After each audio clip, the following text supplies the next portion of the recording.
Here I am again in my trusted blue hoodie. For those of you, pardon me, for those of you who don't know, basically on my YouTube channel, I put up a poll a couple of days, I think it was like last night.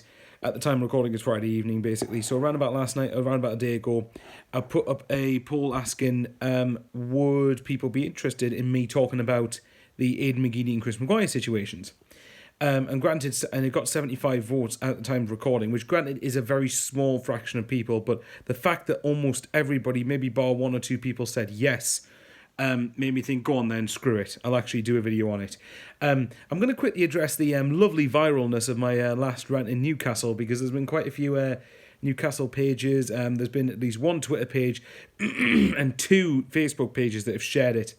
And there was a couple of people saying, oh, typical, blaming NUFC for what happened. Well, like I said, if you actually listen to what I said, I did actually say it's not Newcastle's problem that Sunderland are where they are. What I probably should have articulated better was the fact that it sums it up that Newcastle can, with heart and effort and passion, get a well-deserved draw against Man City, because I watched that game.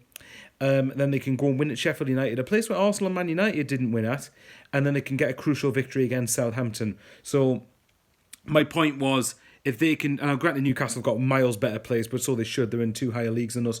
If they go and show that sort of fight and it gets results in the Premier League, then there's no excuse for Sunderland not to show that in League One. So I could have articulated that better, but that's just by the by, under the bridge, forget about it, move on.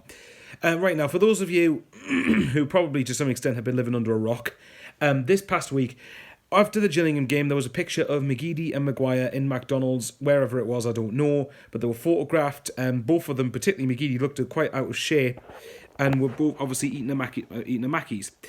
And since then, there's been rumours that Maguire and McGeady, for example, have been acting the bully-type role, where they've been going around the training ground, allegedly, and I'm going to use that term a lot because these are rumours, we don't know if this is actually true or not, allegedly going around and bullying the younger kids, at the Academy of Light, and also given the fact that Phil Parkinson has told Aiden McGeady he can leave, and he's now been transfer listed for January.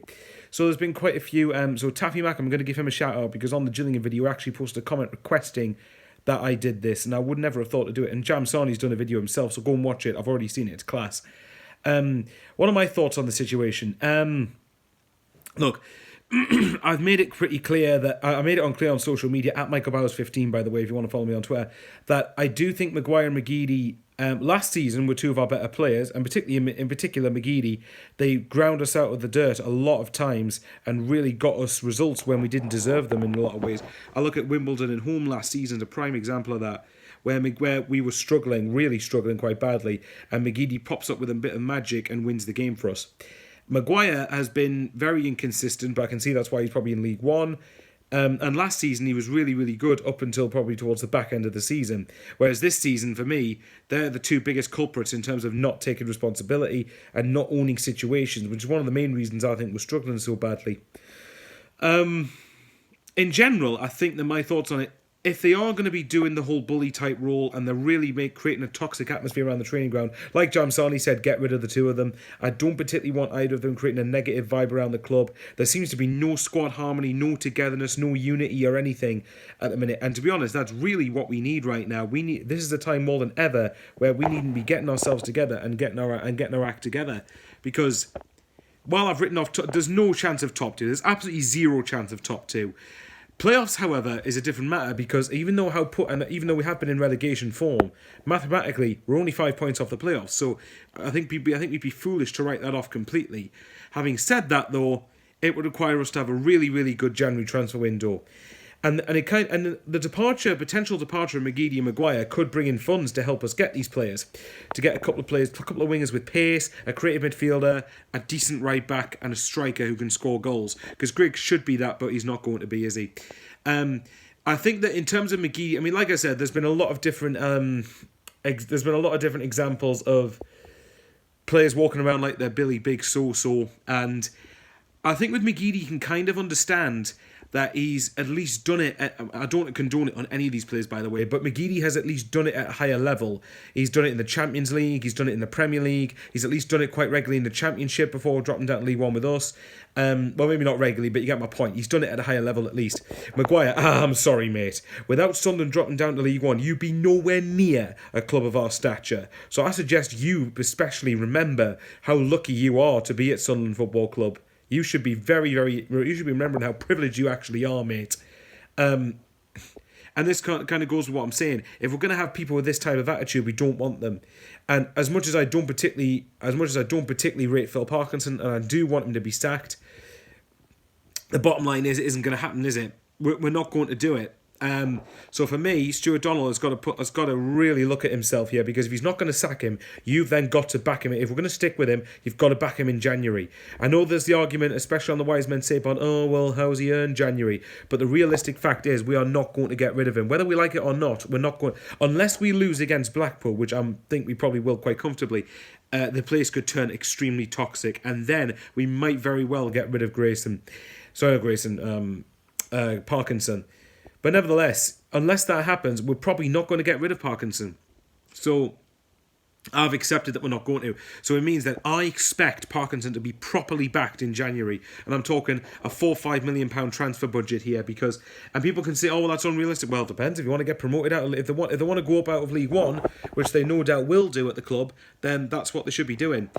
So I've probably worded this all really weird, and I've probably not articulated my answers very well. But to sum it up, I do think that if we are going to have really bad eggs and bad attitudes in the dressing room, then we need to get them out. McGeady and Maguire, I said about a month or so back on Twitter, and I got quite a bit of stick for it, that I would let them both go. But sorry, where we be without them? That doesn't actually mean they've been good. Now, regardless, how much would you want to get for them? That's the thing. Call me delusional. You might call me delusional here. And even though I'm factoring in his age, I'm factoring his ability level here, and the fact he's got another 18 months on his contract. I would probably ask for about 500k for Aiden McGeady. Maguire, you'd probably be looking to get a couple of 100k really.